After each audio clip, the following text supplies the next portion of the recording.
মানুষকে চিন্তা করতে হবে এটাই যে আজ যে আমার পরের মেয়ে সেটা একদিন আমার মেয়ে হতে পারে।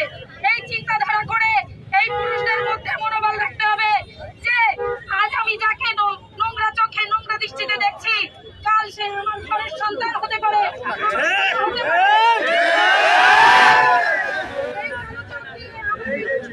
আমি একটা মেয়েকে দেখি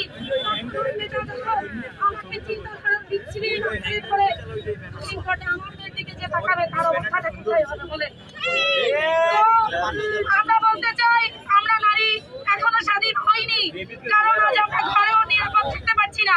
আপনারা দেখেছেন আসিয়া ৮ বছরের একটা শিশু তৃতীয় শ্রেণীতে পড়ে, তো আসিয়ার সঙ্গে যে ঘটনাটা ঘটে গেছে এই জন্য সারা বাংলাদেশ কিন্তু দুঃখ প্রকাশ করছে। তো আমরা বলতে চাই আমাদের বোনদেরকে আমাদের সন্তানদেরকে নিরাপত্তা দেওয়ার জন্য আমাদের সকল আইনের বা সমাজের দৃষ্টি আকর্ষণ করতে হবে, কারণ আমাদের সমাজে দেখেছি যে একজন আসামিকে ধরার পরে তার আর বিচার কার্য সমাধান হয় না। এই ধর্ষকের এই পর্যন্ত আমরা এই বাংলায় দেখিনি যে ধর্ষকের সংবিধানে আছে মৃত্যুদণ্ড, কিন্তু সেই মৃত্যুদণ্ড এখনো আমরা দেখতে পাই।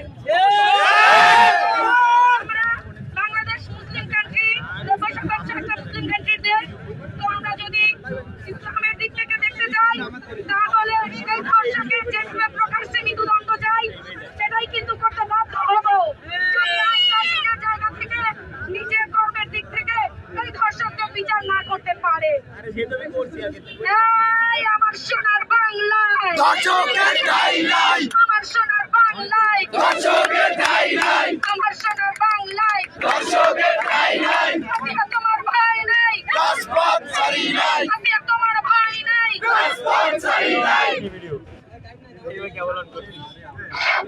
ফাঁসি ফাঁসি ফাঁসি চাই,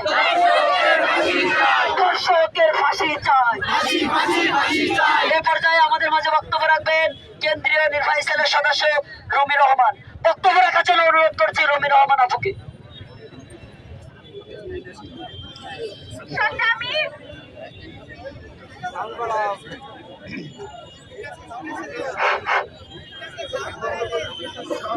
সংগ্রামী ছাত্র জনতা, 24-এর গণঅভ্যুত্থানের পরে আমরা যে বাংলাদেশকে প্রত্যাশা করেছিলাম সেই বাংলাদেশ আমরা পাইনি, সেই বাংলাদেশ আমরা দেখতে পাচ্ছি না।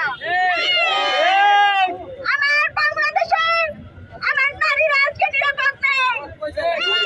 গণঅভ্যুত্থানের কারণ দিয়ে যাচ্ছিল যে নারীরা নিরাপদ থাকবে না।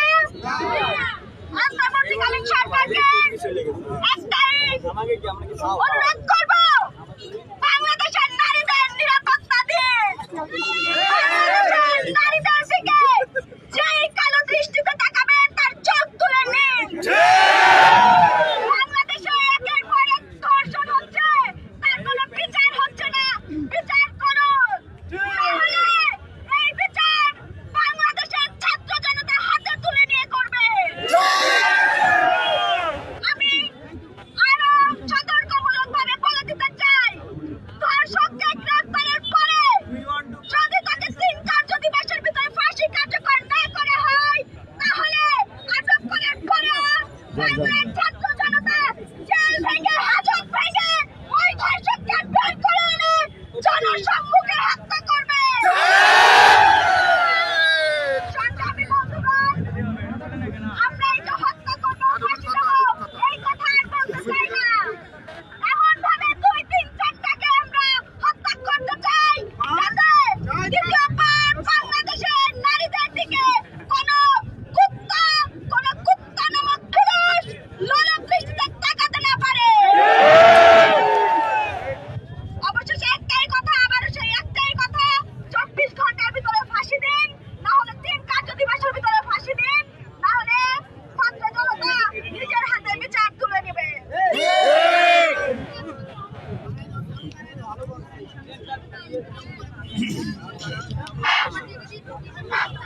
নারীরা কি সব পারে? অ্যাকশন টু অ্যাকশন,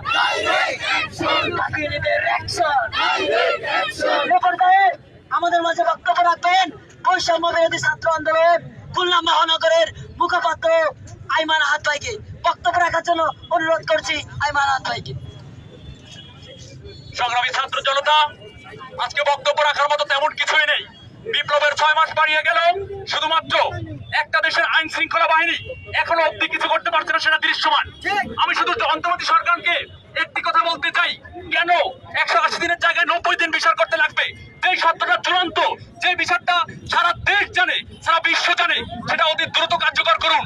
আমি আর আমার কোনো বোনের লাশ, রক্তাক্ত ছবি, অথবা কোনো যে মানুষ, যে শিশুটি এখনো মেয়ে উঠতে পারেনি, তার লাশ অথবা তার রক্তাক্ত মুখ দেখতে চাই না। ধন্যবাদ সবাইকে। ধন্যবাদ আইমান আহাত ভাইকে।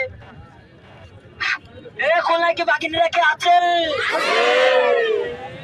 চালো রে চালো, আগুন জ্বালো, action to action, direct action. Success ও সরা এই মুখে বল।